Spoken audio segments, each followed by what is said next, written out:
সন্তানদের নসিহত করবেন। মাঝে মাঝে সন্তানদেরকে নিয়ে পারিবারিক বৈঠক করবেন। লোকমান আলাইহিস সালাম সন্তানকে নসিহত করেছে, সে নসিহত গুলো কোরআনে আসছে, আল্লাহ আলাদা সূরা নাজিল করছে। লোকমান আছে না? গুরুত্ব কত বেশি বোঝেন এবার। যে লোকমান নামে একজন ব্যক্তি ছিল, উনি তার সন্তানকে নসিহত করেছে। আরে বাবা, কতজন নসিহত করে, যে আমি তো সারাক্ষণই নসিহত করতেছি, কেডা মনে রাখে কার কথা? টিচাররা সারাদিন স্কুলে নসিহত করতেছে, বক্তারা সারা বছর নসিহত করতেছে, কার কথা কে মনে রাখে? কিন্তু লোকমান নসিহত করছে, আল্লাহ কোরআনের আয়াত বানায় নাজিল করছে।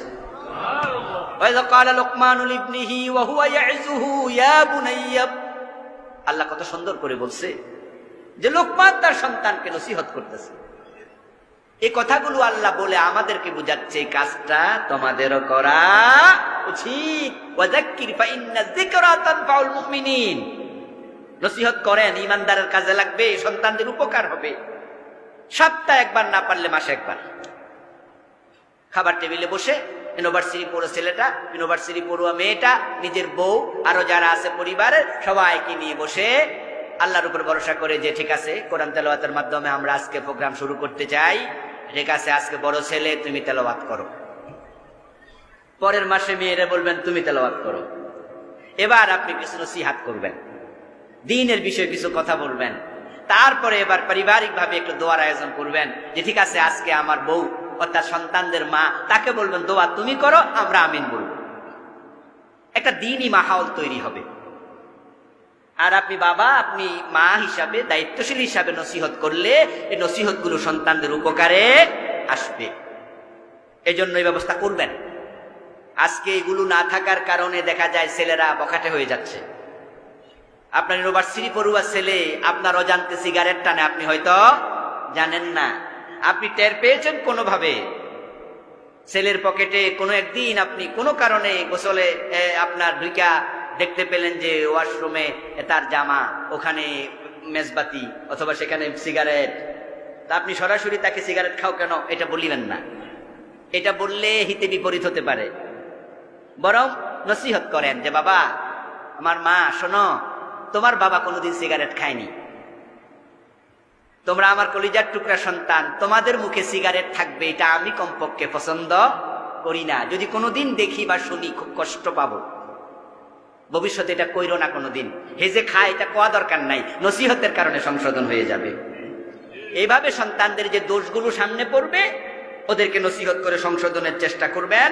সর্বশেষ সেটা হচ্ছে মেয়ে এবং ছেলেদের অবাধ মেলামেশার ব্যাপারে সতর্ক থাকবেন। অনেকে আছেন বাবারা, মেয়েদেরকে স্কুলে পড়াচ্ছেন, বাসায় টিচার আছে, আপনার মেয়েটা ক্লাস 9-এ পড়ে, 10-এ পড়ে, ছেলেটা অমুক ইউনিভার্সিটিতে অনার্সে পড়ে, সে আপনার মেয়েরে পড়ায়। এক জায়গায় ছেলে মেয়ে দুজন থাকবে না, দুইজন গায়রে মুহাররম এক জায়গায় যদি থাকে, তৃতীয় জন হয় শয়তান। এটা হাদিস। এই জন্য মেয়েদেরকে বালেগ হওয়ার পরে কখনোই কোনো পুরুষের কাছে পড়তে দেয়া ঠিক না। যদি দেন 100% পর্দা নিশ্চিত করবেন। এক মেয়ে হবে না, অনেকগুলো মেয়ে একসাথে থাকলে পুরুষ যদি পড়াতে চায় পর্দা নিশ্চিত করে পড়াবেন। মেয়ে পড়াই ভালো, কিন্তু মেয়ে যদি একা হয় পর্দার সাথেও দেয়া যাবে না। আর বেপর্দা তো প্রশ্নই আসে না। এই জন্য যাদের মেয়েরা একটু বড় হয়েছে, ওড়না পরার বয়স হয়েছে, আমি মনে করি এর আগ থেকে সতর্ক হন। নিজের পিচ্ছি মেয়েটাকেও, 2 বছর 1.5 বছরের মেয়েটাকেও মুহাররম পুরুষ ছাড়া গায়রে মুহাররমের কোলে দেবেন না। 2 বছর 3 বছরের মেয়ে দর্শিতা হয়েছে, এমন ঘটনা বাংলাদেশে আছে না নাই?